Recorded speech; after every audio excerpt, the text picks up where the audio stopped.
ನಮಸ್ಕಾರ ಸ್ನೇಹಿತರೆ. ನಮ್ಮದು ಶ್ರೀ ಸಪ್ತಗಿರಿ ಮನೆ ಮದ್ದು ಚಾನಲ್ ಇದೆ. ಅದರ ಮುಖಾಂತರ ಅನೇಕ ರೀತಿ ಎಪಿಸೋಡನ್ನು ಕೊಡ್ತಾ ಇದ್ದೀವಿ. ಸ್ನೇಹಿತರೆ, ನಮ್ಮ ಮನೆಯಲ್ಲಿರುವಂತಹ ವಸ್ತುಗಳಿಂದ ಎಂಥ ಕಾಯಿಲೆ ಇರಲಿ ನಾವು ವಾಸಿ ಮಾಡ್ಕೋಬೋದು. ಅದನ್ನು ಬಿಟ್ಟು ನಾವು ಆಸ್ಪತ್ರೆ ಪಾಲಾಗಿ ಆಸ್ಪತ್ರೆ ದುಡ್ಡು ಕಟ್ಟಿ ಇನ್ನೂ ಬೇರೆ ಬೇರೆ ಕಾಯಿಲೆಗಳನ್ನು ತರಿಸ್ಕೊತೀವಿ ಆಸ್ಪತ್ರೆಗೆ ಹೋದರೆ. ಪ್ರತಿಯೊಂದಕ್ಕೂ ಪ್ರಕೃತಿ. ಆ ಪ್ರಕೃತಿಯನ್ನು ನಂಬಬೇಕು. ನಾವು ಪ್ರಕೃತಿ ಕೊಟ್ಟಿರ್ತಕ್ಕಂತಹ ಈ ಕೊಡುಗೆಗಳನ್ನು ನಾವು ಉಪಯೋಗಿಸ್ಕೊತು ಅಂದರೆ ಯಾವುದೇ ಕಾಯಿಲೆ ಕಸರ ಬರಲ್ಲ. ಸ್ನೇಹಿತರೆ, ಒಂದು ವಿಷಯ ಜ್ಞಾಪಕ ಇಟ್ಕೊಳ್ಳಿ. ವಿರುದ್ಧ ಆಹಾರಗಳು ಸೇವನೆ ಮಾಡಬಾರ್ದು. ವಿರುದ್ಧ ಆಹಾರಗಳೆಂದರೆ ಈ ಎಲ್ರಿಗೂ ಪಾಲಕಂದ್ರೆ ಭಾರಿ ಇಷ್ಟ, ರುಚಿಕರ.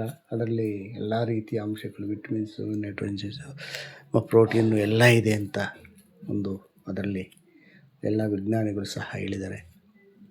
ಪ್ರತಿಯೊಬ್ಬರೇ ಮಾಡ್ಕೊಂಡು ತಿಂತಾರೆ. ಆದರೆ ಅದಕ್ಕೆ ಟೊಮೆಟೊ ಹಾಕಬಾರ್ದು.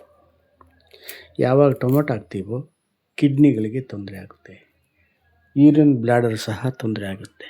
ಆದ್ದರಿಂದ ಟೊಮೆಟೊವನ್ನು ಹಾಕಬೇಡಿ. ಮತ್ತು ಈಗ ಬೆಳ್ಳುಳ್ಳಿ, ಈ ಕೆಮ್ಮಲು ಬರ್ತಾರೆ.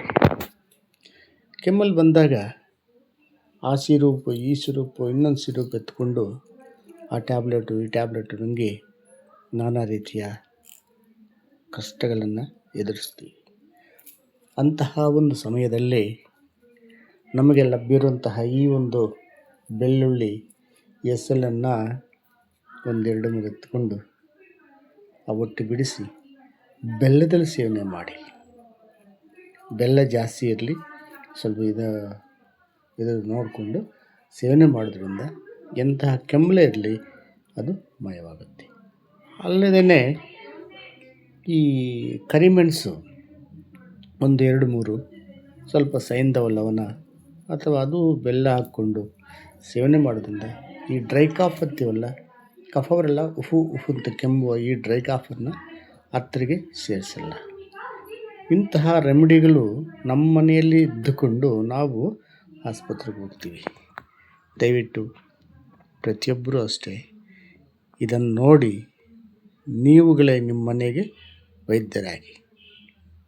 ಅದು ಬಿಟ್ಟು ನೀವು ಆಸ್ಪತ್ರೆ ಪಾಲು ಆಗಿ ಆಸ್ಪತ್ರೆಯಲ್ಲಿ ಹೋಗಿ ದುಡ್ಡು ಕಟ್ಟಿ ಮತ್ತೆ ಕಾಯಿಲೆಗಳು ತರಿಸ್ಕೋಬೇಡ್ರಿ. ಇದು ಎಷ್ಟು ಸೇವನೆ ಮಾಡ್ತೀವಿ ಅಷ್ಟು ಒಳ್ಳೆಯದು. ರೆಸಿಸ್ಟೆಂಟ್ ಪವರ್ ಅಲ್ಲದೇ ಕೊಲೆಸ್ಟ್ರಾಲ್ ತೆಗಿತದೆ, ಅಲ್ಲದೆ BP ತೆಗಿತದೆ, ಎಲ್ಲ ಶುಗರ್ ತೆಗಿತದೆ. ಇಷ್ಟು ಕಾಯಿಲೆಗಳನ್ನು ತೆಗೆಯುವ ಶಕ್ತಿ ಇದಕ್ಕಿದೆ. ಆದ್ದರಿಂದ ಬೆಳ್ಳುಳ್ಳಿಯನ್ನು ಯಾವುದೇ ಕಾರಣಕ್ಕೆ ಮರಿಬೇಡಿ. ನಮಸ್ಕಾರ. ಇದನ್ನು ನೋಡಿ ಲೈಕ್ ಮಾಡಿ, ಶೇರ್ ಮಾಡಿ, ಸಬ್ಸ್ಕ್ರೈಬ್ ಮಾಡಿ. ಎಲ್ರಿಗೂ ನಮಸ್ಕಾರ ಸ್ನೇಹಿತರೆ.